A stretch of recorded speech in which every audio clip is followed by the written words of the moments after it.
At some point in our life, maybe we've been surprised by an invitation.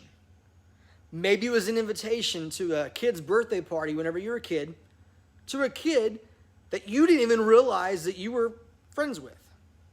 Now, maybe it was an invitation to be in a smart kids class, and you really didn't think you were all that smart or qualified for it.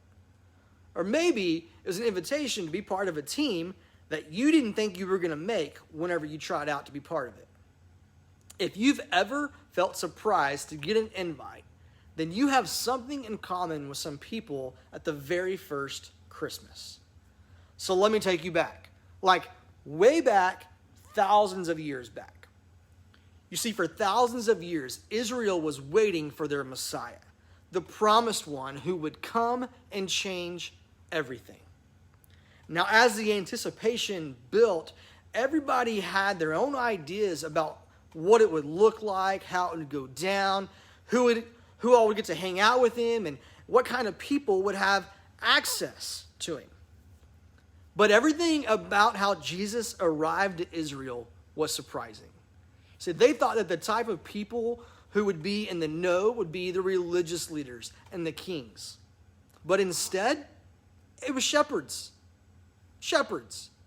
Check out what Luke 2 says in Luke 2 verses 8 through 10. There were shepherds staying in the fields nearby, guarding their flocks of sheep. Suddenly, an angel of the Lord appeared among them, and the radiance of the Lord's glory surrounded them. They became terrified. But the angel reassured them, "Don't be afraid. I bring you good news that will bring great joy to all people." Next week, we're going to jump all in on this story. But right now, I want you to grasp and understand that the first people invited were the shepherds. Now, I get that most of us don't live around a bunch of sheep. We don't live around a bunch of shepherds. But back then, shepherds really weren't the most popular or the richest or the powerful of the religious people. That's what makes it so interesting that an angel showed up and announced to them, shepherds, the arriving news of the Messiah and invited them to go and see for themselves.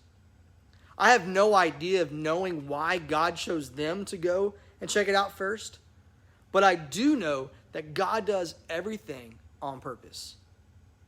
I imagine he was making a point about what kind of people were invited.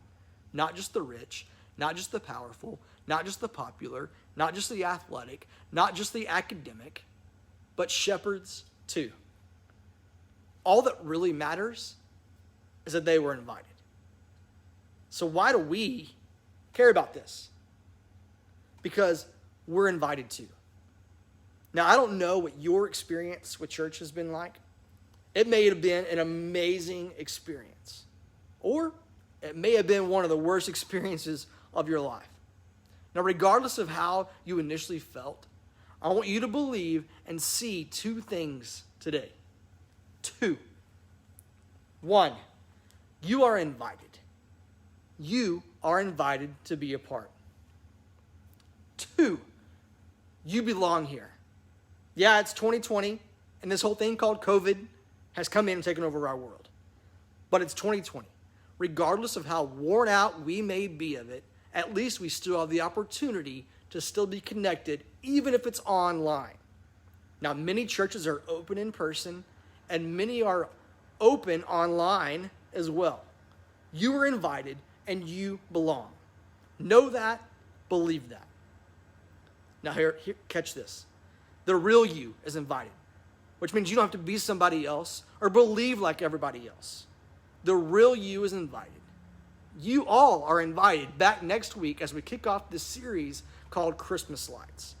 It's about this idea of showing up, being surprised, and seeing for yourself what Jesus and Christmas is all about.